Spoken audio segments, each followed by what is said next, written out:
Ну, а в принципе, вот теперь к вопросам о том, все, что сопряжено с бракоразводным процессом.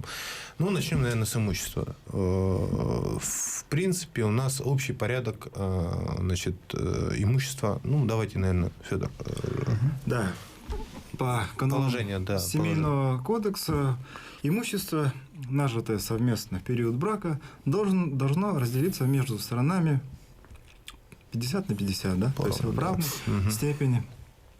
Нажитое имущество должно быть разделено. Но здесь бывают определенные моменты. Ну, хочу отвлечься момент, да.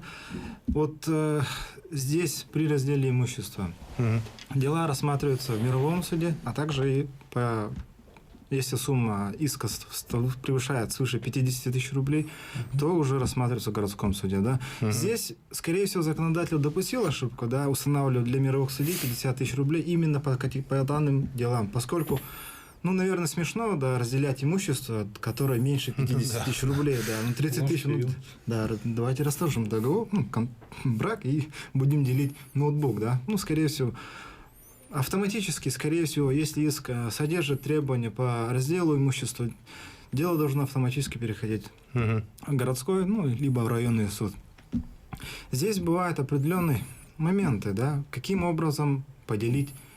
Ну, имущество, наверное, делится довольно-таки просто. Оценка имущества проводится, если нет других движимых имуществ, которые не подлежат оценке. Ну, их можно быстро разделить. Но бывают трудности с долгами. Да? Как их про долги понятно, это отдельный разговор. Да. Ну и хочу отметить, что не все имущество, нажитое в период брака, делится между сторонами.